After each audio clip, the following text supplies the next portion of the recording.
할렐루야. 예수 그리스도 이름으로 하나님 말씀 증거하겠습니다. 우리 다 같이 고린도전서 12장 말씀을 찾겠습니다.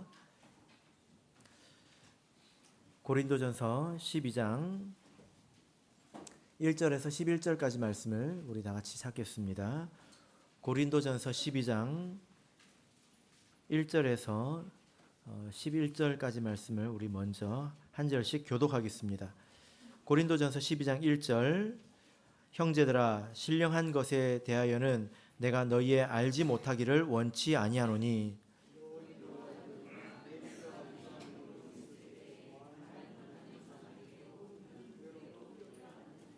그러므로 내가 너희에게 알게 하노니 하나님의 영으로 말하는 자는 누구든지 예수를 저주할 자라 하지 않고 또 성령으로 아니하고는 누구든지 예수를 주시라 할 수 없느니라. 직임은 여러 가지나 주는 같으며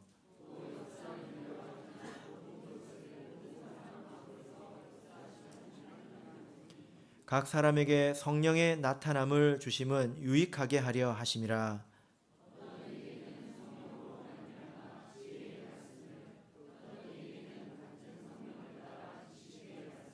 다른 이에게는 같은 성령으로 믿음을, 어떤 이에게는 한 성령으로 병 고치는 은사를,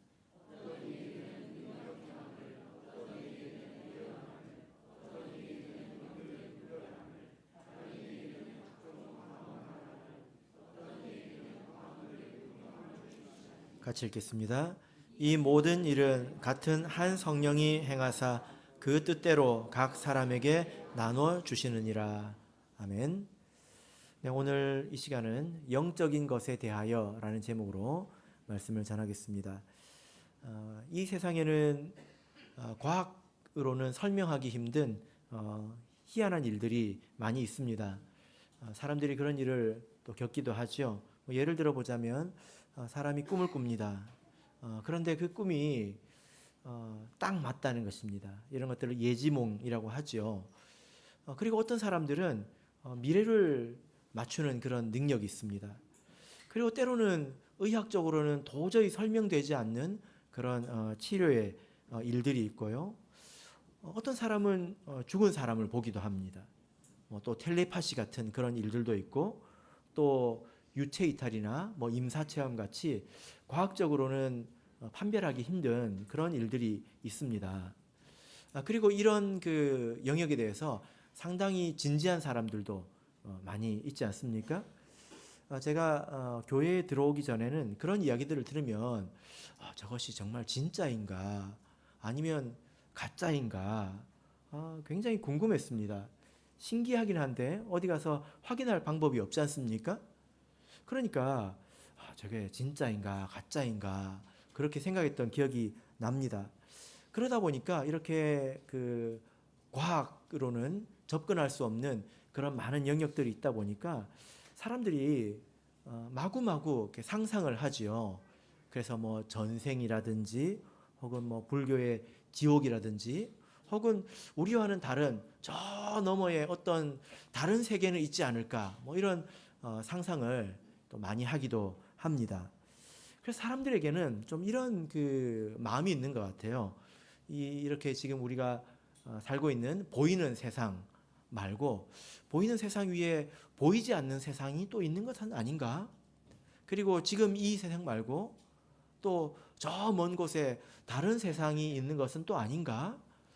그렇게 생각하는 마음이 사람에게 있더라라는 거죠. 그런데 제가 그렇게 막연한 세월을 보내다가 교회에 들어와 보니까 그런 걸 많이 가르쳐 주시더라고요. 교회에 들어와 보니까 그런 이야기들을 더 많이 하고 그리고 그것이 어떤 것인지 분명하게 설명해 주시는 것을 제가 많이 들었습니다. 보이지 않는 세계가 분명히 있다는 것이죠. 그리고 이 보이지 않는 세계가 여기 말고 저기 어디 멀리 있는 것이 아니라 지금 우리와 함께 있다는 것입니다.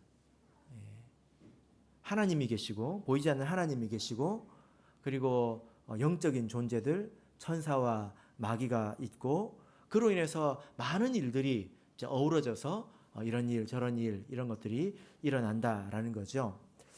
성경에서는 이런 일들을 바람 부는 것에 이렇게 비유를 하고 있는데요.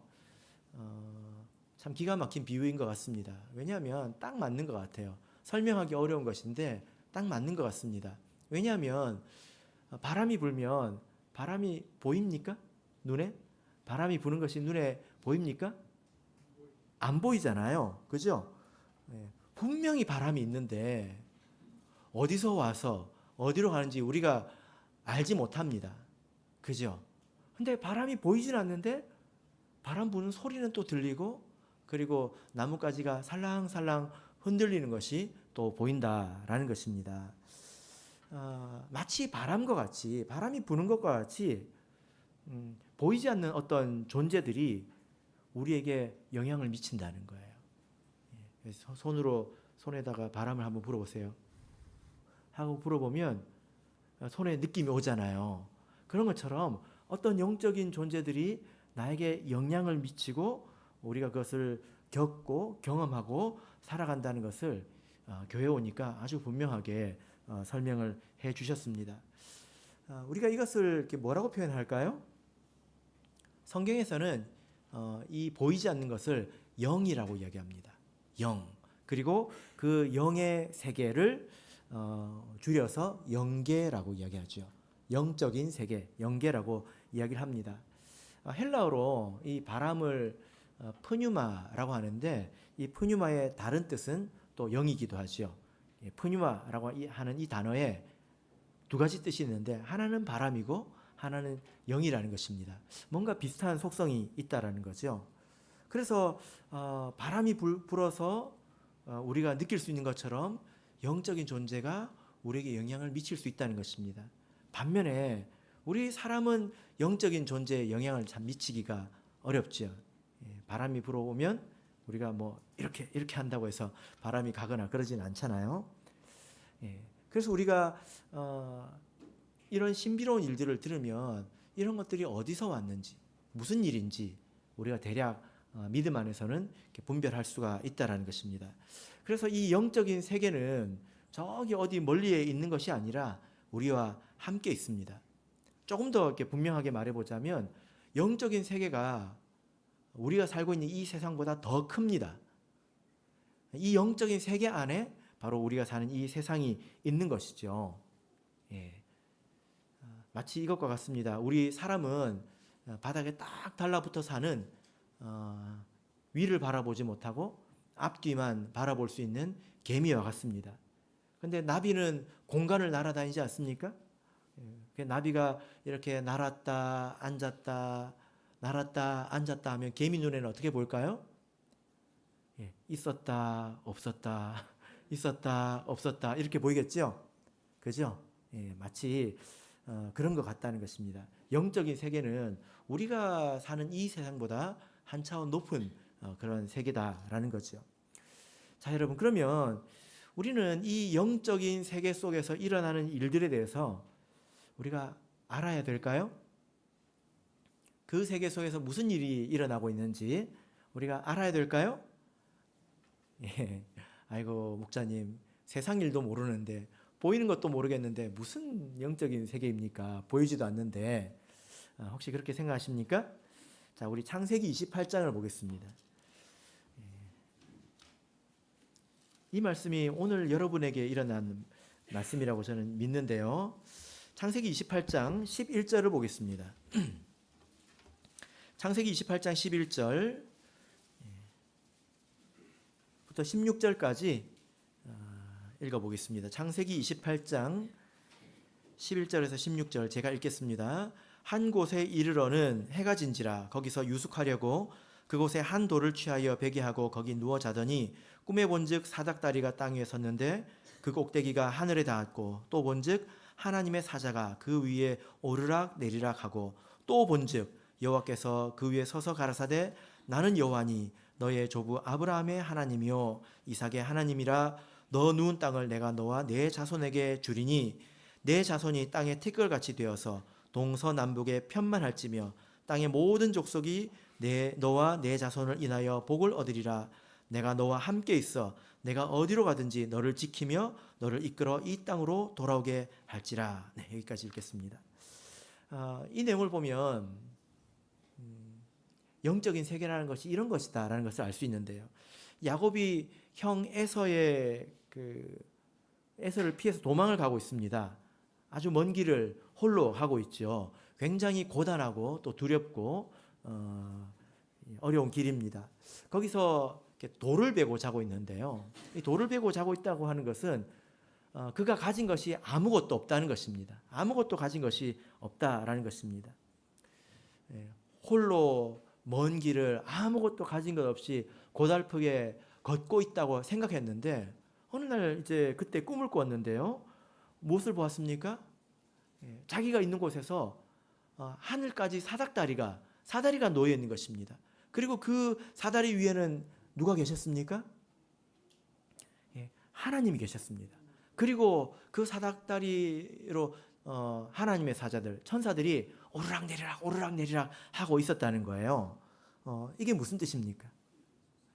보이는 세계 속에서는 야곱은 외롭고 혼자이고 위험이 천만한 그런 세상 속을 혼자 걸어가고 있지만 사실 하나님이 많은 일을 하고 있다는 것입니다. 그를 지켜주시고 그를 인도해 주시고 많은 일을 하고 있다는 것입니다. 그래서 15절을 보시면 내가 어디로 가든지 너를 지키며 너를 이끌어 이 땅으로 돌아오게 할지라. 야곱의 눈에 하나님 보이지 않지만 영적인 세계 속에서 하나님이 그 위에 계셔서 많은 천사들이 오르락내리락 하고 있다는 거예요. 여러분, 보이는 세계 속에서는 고단하지만 그러나 보이지 않는 세계, 이 영적인 세계까지 포함한다면 하나님께서 그와 함께하고 계신다는 겁니다. 이게 영적인 세계의 일이죠. 여러분, 이것이 오늘 우리의 하루이지 않았을까요? 그죠? 우리가 다 알지 못하지만 우리는 틀림없이 영적인 세계 속에 있고 비록 내가 나 혼자인 것 같지만 또 홀로 짐을 지고 있는 것 같지만 그러나 하나님께서 그 모든 일을 다 주관하고 계시고 또 우리와 함께하고 계십니다. 여러분, 우리가 이것을 몰라도 될까요? 그러지 않겠죠? 우리가 이것을 알아야 할 것입니다. 자, 고린도전서 본문으로 돌아가겠습니다. 고린도전서 12장 본문입니다. 자, 1절을 읽겠습니다. 1절 읽겠습니다. 시작. 형제들아, 신령한 것에 대하여는 내가 너희의 알지 못하기를 원치 아니하노니. 자, 여기서 말하는 신령한 것이라고 하는 것은 영적인 것 이런 뜻입니다. 가장 정확하게 이렇게 표현한다면 영에 속한 것 이런 뜻입니다. 어디에 속한 것. 그러니까 이 보이는 세계에 속한 것이 아니라 영적인 세계에 속해 있다라는 거죠. 이런 것에 대해서 어떻게 하라고 하고 있습니까? 무엇을 원한다고 하고 있습니까? 너희가 모르기를 원치 않는다. 이 말이 뭐죠? 너희가 알았으면 좋겠다라는 것입니다. 그래서 어떤 사람이 영적인 것에 대해서 관심을 가지면 뭘 그렇게 쓸데없는 것 신경 쓰냐, 그렇게 신비한데 관심을 가지냐, 성경이나 읽어라, 뭐 이렇게 말할 수도 있겠지만 그렇지 않습니다. 너무나 당연하게도 우리는 영적인 세계에 속한 일을 알아야 합니다. 우리가 눈으로 볼 수 없지만 그러나 우리가 하나님 말씀으로 우리가 믿음으로 이것을 볼 수 있습니다. 우리가 하나님께서 하시는 일을 알아야 하나님과 동행할 수 있지 않겠습니까? 하나님께서 내 위에서 무슨 일을 하시는지, 또 이 땅에서 어떤 일을 하시는지, 지금 어디쯤 와서 어디로 가고 있는지 알아야 같이 갈 수 있지 않겠습니까? 그죠? 그래서 그 일을 분별해서 동행하는 우리 성도가 되어야 하는 것입니다. 바라옵기는 이제 2026년이 밝았는데요. 하나님의 일을 분별하셔서 하나님과 동행하시는 우리 모든 성도님들이 되시기를 바랍니다. 그런데 이제 고린도 교회는 좀 특별한 상황이고 또 문제가 있었는데요. 자, 2절 3절을 보겠습니다. 2절 3절 자, 읽겠습니다. 시작. 너희도 알거니와 너희가 이방인으로 있을 때에 말 못하는 우상에게로 끄는 그대로 끌려갔느니라. 그러므로 내가 너희에게 알게 하노니 하나님의 영으로 말하는 자는 누구든지 예수를 저주할 자라 하지 않고 또 성령으로 아니하고는 누구든지 예수를 주시라 할 수 없느니라.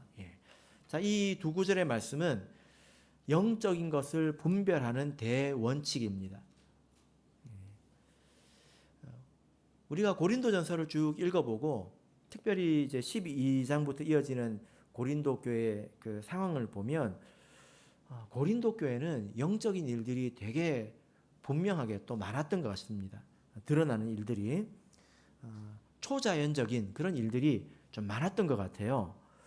이것은 하나님의 특별한 은혜이죠. 예를 들면 뭐 방언 통역의 은사라든지 또 병고침의 은사라든지 뭐 예언의 일이라든지 이런 것들이 고린도 교회에 많았던 것 같습니다.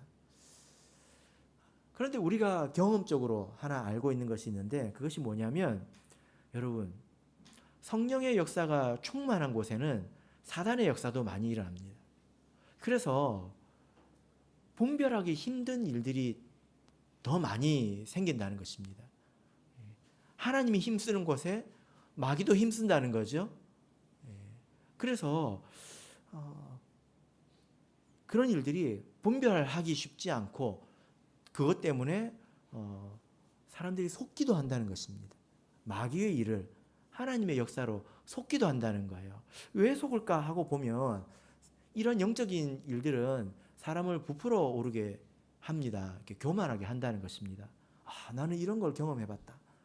나는 이런 은사가 있다. 나는 이런 능력이 있다. 그래서 스스로를 좀 교만하게 만드는 그런 문제가 있지 않나 이렇게 생각해 봅니다. 그러다 보니까 마귀가 사람의 그런 어떤 우월감을 이용해서 좋은 것이라고 믿고 싶게 하고 그걸 통해서 서서히 넘어지게 하더라는 거예요. 그래서 하나님의 역사가 이렇게 많았다면 틀림없이 마귀의 역사도 많았을 것입니다. 그러면 어떤 일이 생겼을까요? 혼란스러운 그런 일들이 생겼겠죠. 그죠? 그래서 2절 3절에서 말하는 것이 하나님의 일, 하나님의 영적인 역사는 이런 것이다. 이렇게 말씀을 하고 있는 것입니다. 특별히 이제 3절을 읽고 우리가 오해하지 말아야 될 것은 예수를 저주하지 않으면 다 하나님에게서 온 것이다. 혹은 예수님을 주님으로 고백하면 다 성령이다. 여러분 정말 이렇게 생각할 수 있을까요? 그렇게 볼 수가 없습니다. 사령이 역사에서 이 마귀는 속이는 일을 아주 잘하지 않습니까? 그래서 사령이 역사에서 아주 믿음이 좋은 것처럼 말을 하고 둔갑하는 경우도 제법 있습니다. 만약에 그렇지 않다면 우리가 쉽게 알 수 있지 않겠습니까? 마귀는 변장의 귀재이잖아요. 그런데 우리가 생각해 보면 만약에 입으로 예수님은 주시다, 하나님께 영광을 돌린다 말을 많이 해놓고 그러나 예수님의 말씀에 순종하지 않는다면 하나님이 하시는 일에 힘을 합하지 않는다면 그것이 예수님을 주라고 말하는 것일까요? 그건 거짓말이겠죠. 그렇죠? 그래서 성령의 모든 역사는 하나님의 말씀을 또 하나님의 역사를 세우는 방향으로 가야 한다는 것입니다. 이것이 가장 큰 원칙이고 이것을 고린도 교회에 가장 먼저 말씀하고 있습니다. 자, 그러면 이제 오늘 본문에서 우리가 알아야 될 영적인 것, 너희가 영적인 것을 좀 알았으면 좋겠다라고 말하고 있는데 우리가 알아야 될 영적인 것은 무엇일까요? 자, 이후의 말씀을 통해서 한번 이렇게 살펴보겠습니다. 고린도전서 12장을 우리가 이름하여 부르기를 은사장이라고 합니다. 그런 이야기 들어보셨습니까?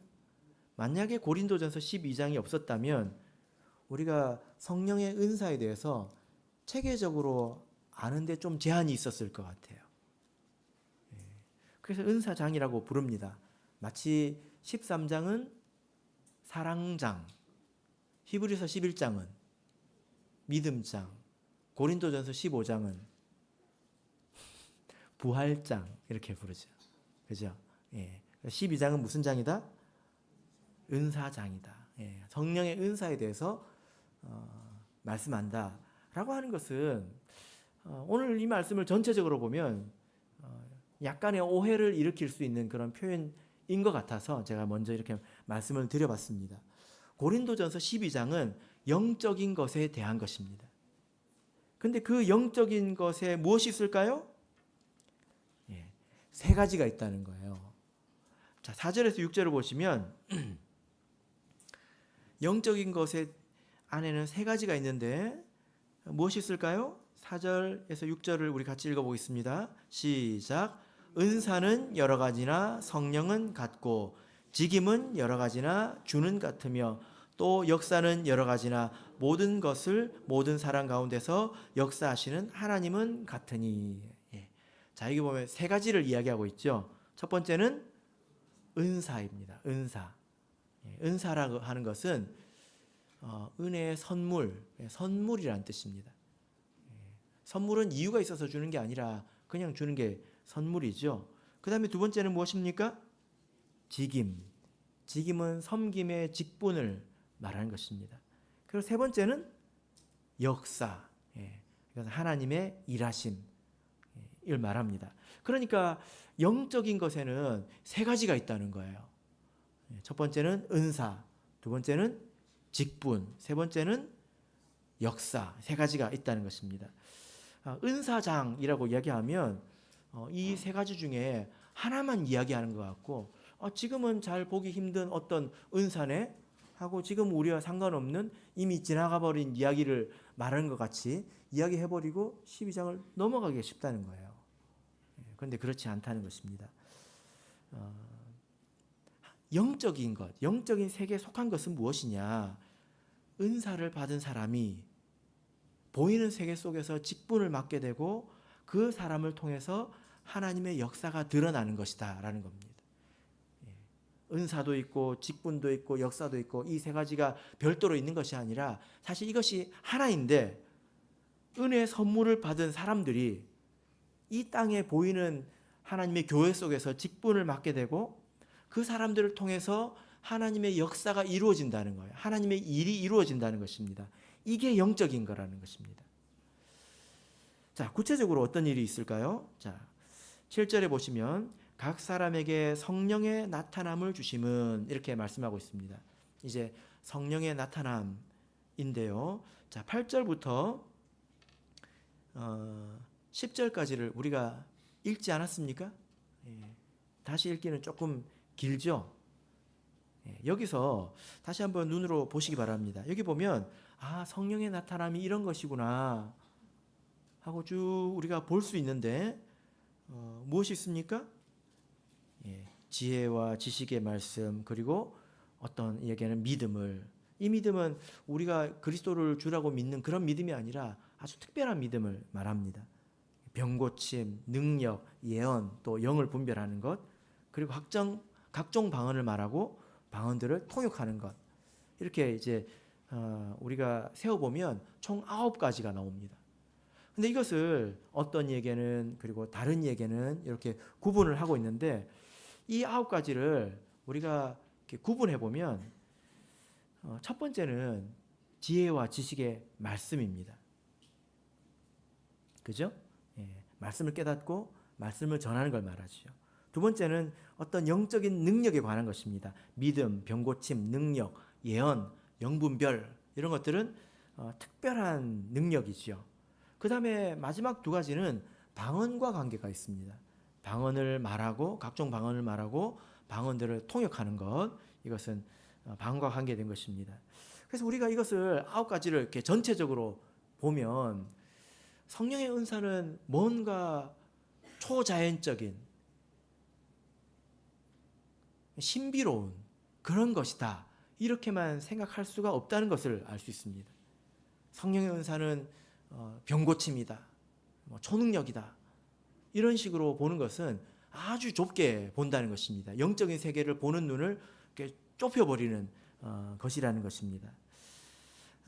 자, 28절에서 30절을 보겠습니다. 오늘 본문인데요.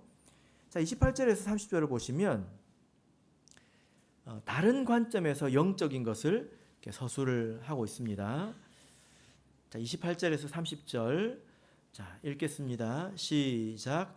하나님이 교회 중에 몇을 세우셨으니 첫째는 사도요, 둘째는 선지자요, 셋째는 교사요, 그 다음은 능력이요, 그 다음은 병 고치는 은사와 서로 돕는 것과 다스리는 것과 각종 방언을 하는 것이라.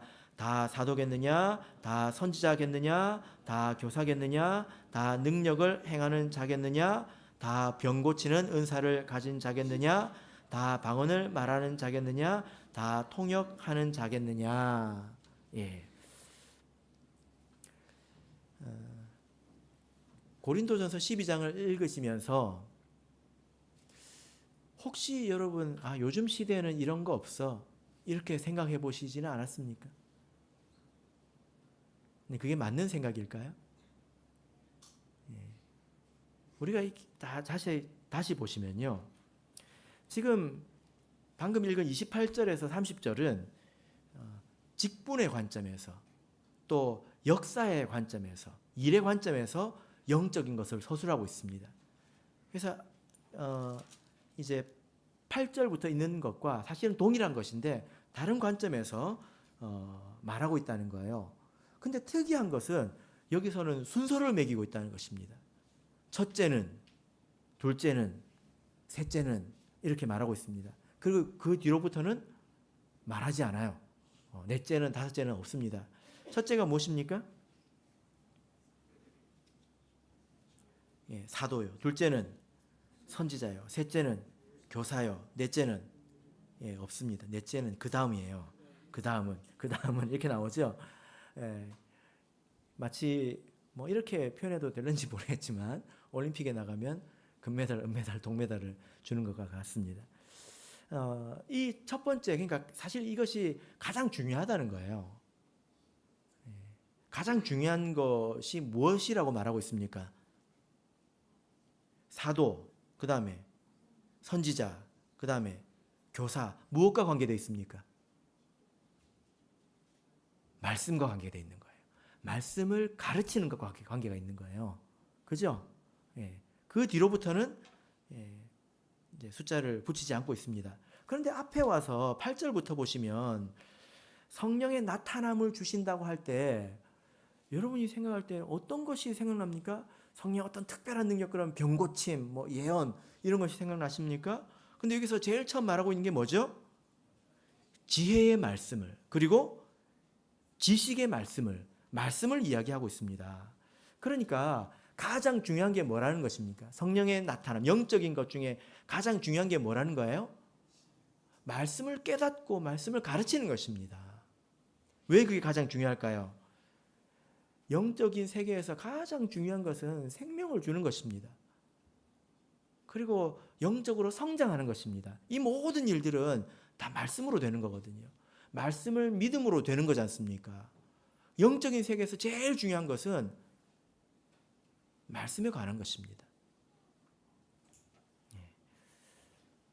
한번 이렇게 생각해 보시길 바랍니다. 간혹 보면 나도 좀 신비로운 일을 한번 경험해 보고 싶다.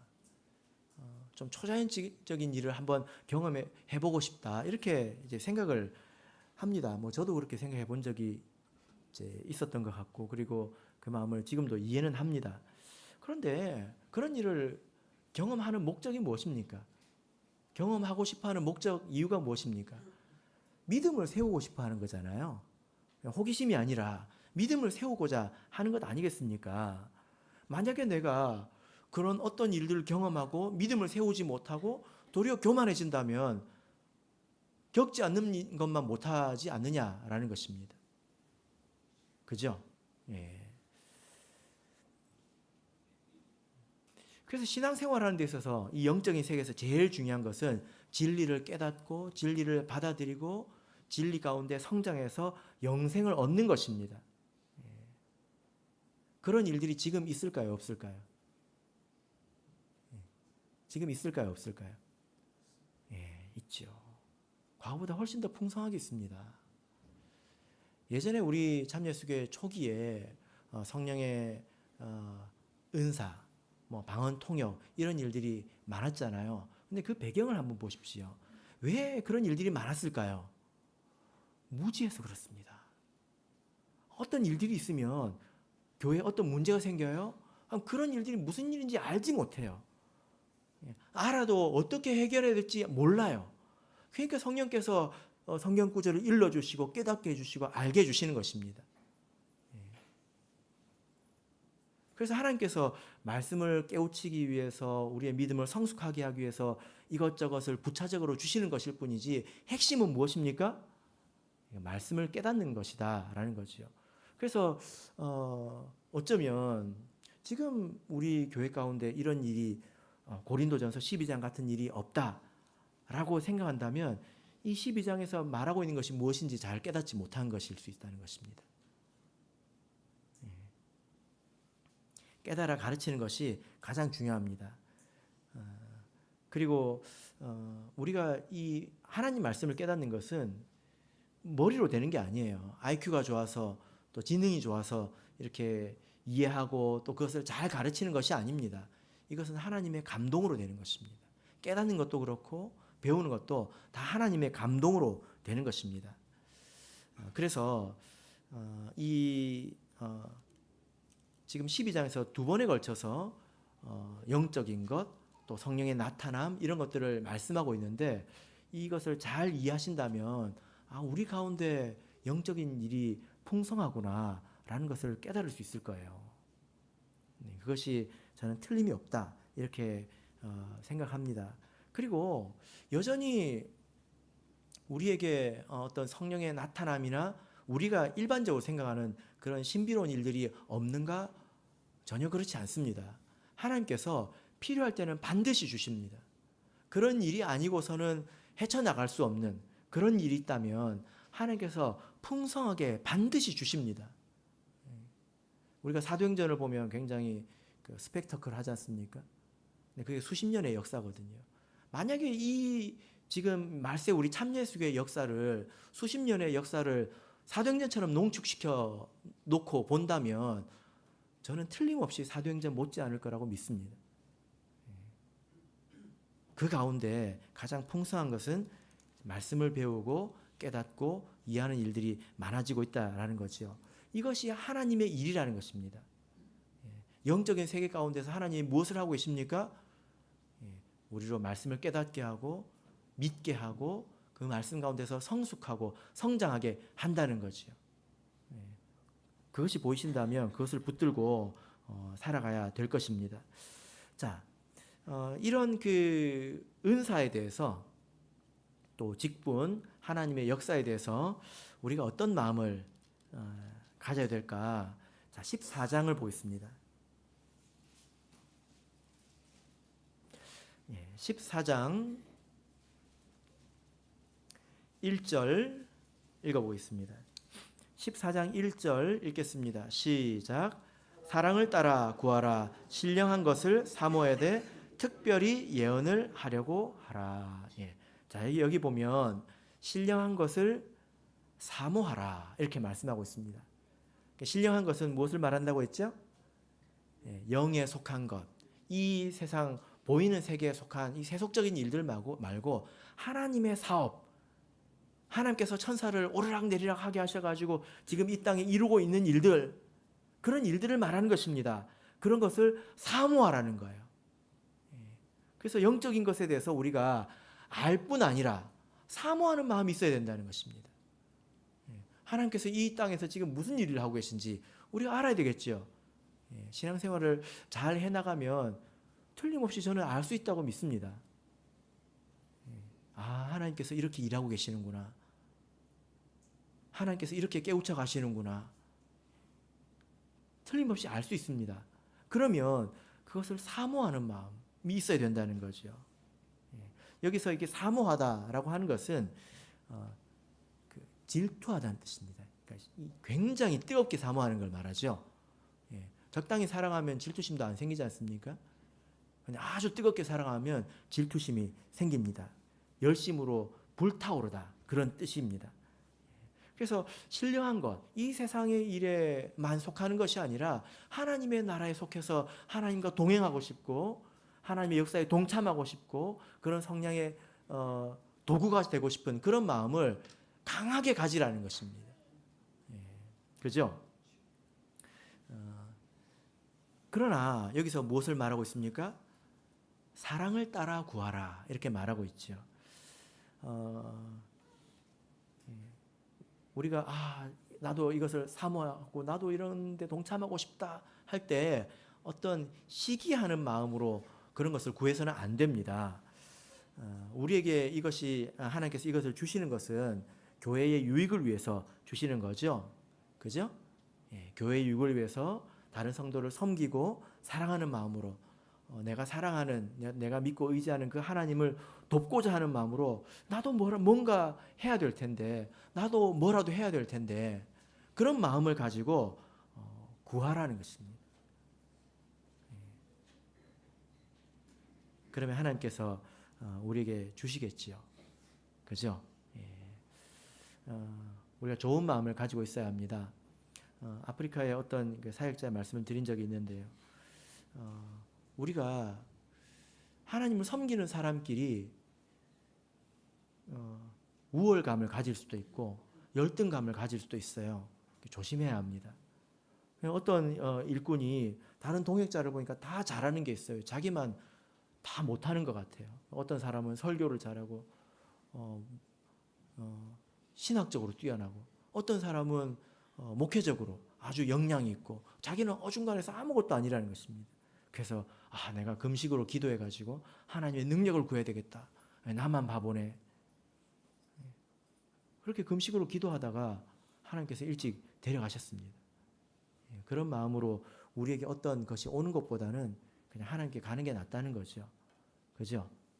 우리는 시기하는 마음이 아니라 섬기고 사랑하는 마음으로 이런 일에 참여하기를 우리가 구해야 합니다. 그런 일 가운데서 어떤 특별한 경우에 하나님께서 특별한 일을 주시기도 합니다. 그러면 그때는 더욱더 분명하게 알 수 있죠. 정말로 그렇습니다. 이렇게 평범한 일 가운데 그러나 그것이 다 영적인 것이거든요. 우리 로마서 12장을 한번 보실까요? 로마서 12장입니다.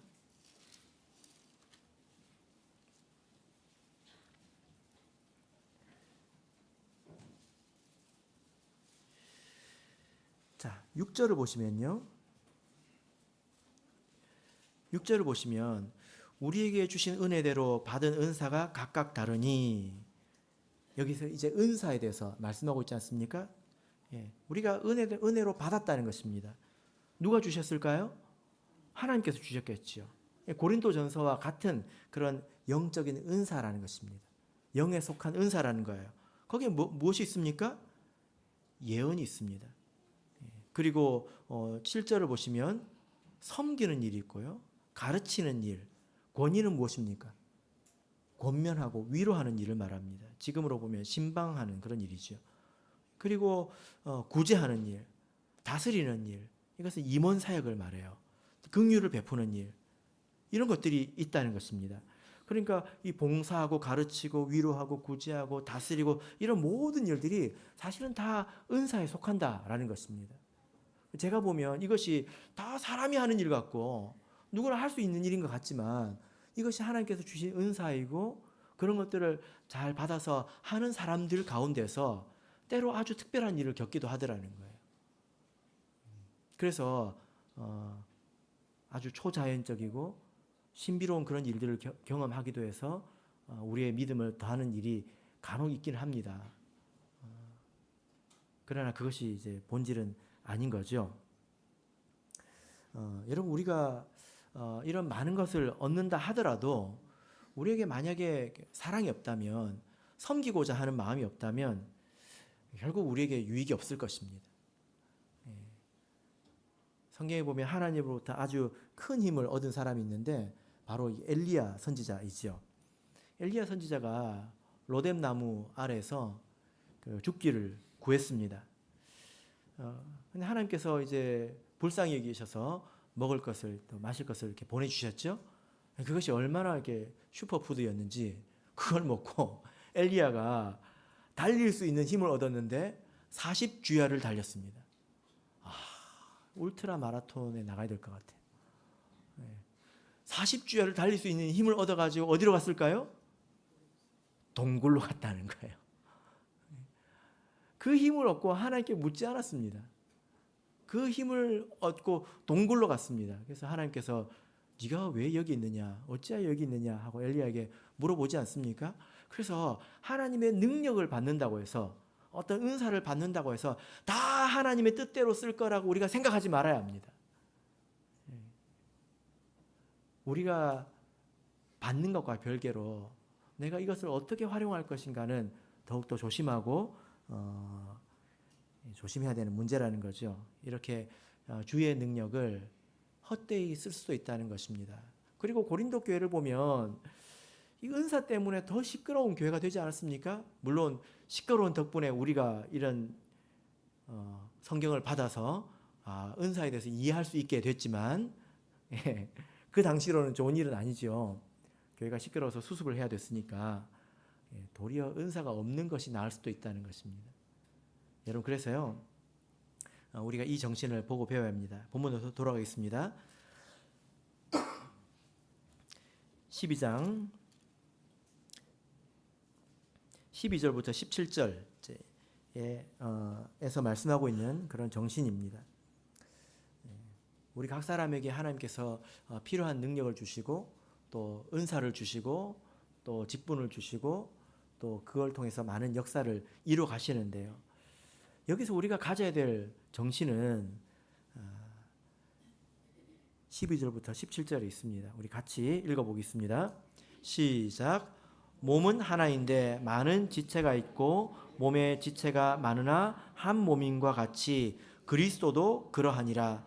우리가 유대인이나 헬라인이나 종이나 자유자나 다 한 성령으로 세례를 받아 한 몸이 되었고 또 다 한 성령을 마시게 하였느니라. 몸은 한 지체뿐 아니요 여럿이니 만일 발이 이르되 나는 손이 아니니 몸에 붙지 아니하였다 할지라도 이로 인하여 몸에 붙지 아니한 것이 아니요 또 귀가 이르되 나는 눈이 아니니 몸에 붙지 아니하였다 할지라도 이로 인하여 몸에 붙지 아니한 것이 아니니 만일 온 몸이 눈이면 듣는 곳은 어디며 온 몸이 듣는 곳이면 냄새 맡는 곳은 어디뇨. 네. 여기서 말씀하고 있는 것은 우리가 각자 다 다른데 우리는 다른 은사를 가지고 한 몸을 이루고 있다라는 것입니다. 우리는 한 지체라는 거죠. 만약에 내가 누구보다 잘났다, 우월하다라고 생각하고 어떤 사람을 좀 비하한다면 그것은 영적인 질병일 것입니다. 우리 그 신체에서 만약에 내 몸이 내 몸을 공격한다면 그것은 작은 병일까요? 큰 병일까요? 예? 그런 병이 있잖아요. 내 몸을 불순물인 줄 알고 공격하기도 하지 않습니까? 그건 작은 병이에요? 큰 병이에요? 큰 병이에요. 대학병원 가야 돼요. 신앙적으로도 그렇다는 것입니다. 내가 어떤 은사가 있다고 해서 다른 사람 아우 저 사람은 저것밖에 안 돼? 하고 별것 아닌 것처럼 생각하고 하찮게 생각하고 무시하고 같지 않다라고 생각한다면 대학병원에 가야 돼요. 영적인 대학병원. 그러지 말아야 된다라는 것입니다. 우리는 서로 각자 다 섬기고 있는 한 지체이지 않습니까? 여러분, 그래서 한번 생각해 보십시오. 우리 교회 신도가 다 나라면 저는 생각해 보니까 끔찍해요. 우리 교회에 다 저 같은 사람만 있다고 생각해 보세요. 좀 암울할 것 같습니다. 여러분도 좀 비슷하지 않습니까? 어떤 분만 있으면 되게 시끄러울 것 같고 어떤 분만 있으면 너무 조용할 것 같고 그렇습니다. 우리가 다 이렇게 어울려 있으니까 얼마나 좋습니까? 그죠? 정말로 그렇습니다. 다 하나님께서 이렇게 골고루 나누어서 주셔서 하나님의 뜻을 이루어 가셨다는 거예요. 그래서 자기 몫을 잘해야 된다는 것입니다. 말씀의 결론 맺겠습니다. 여러분, 우리가 영적인 눈을 떠야 합니다. 우리가 보이는 세계만 있는 것이 아니라 보이지 않는 세계 속에서 하나님께서 우리와 함께하고 계시고 그 사닥다리로 천사가 오르락내리락 열심히 분주히 하고 있습니다. 그래서 하나님의 역사를 이루어 가고 있습니다. 그것을 우리가 알기를 구하고 또 거기에 동참하기를 우리가 구해야 되지 않겠습니까? 그것이 우리가 살아야 될 아주 가치 있는 그런 인생일 것입니다. 바라옵기는 2026년 우리 모든 성도님들께서 하나님의 역사를 분별하셔서 그 일에 동참하시기를 예수 그리스도 이름으로 축복합니다.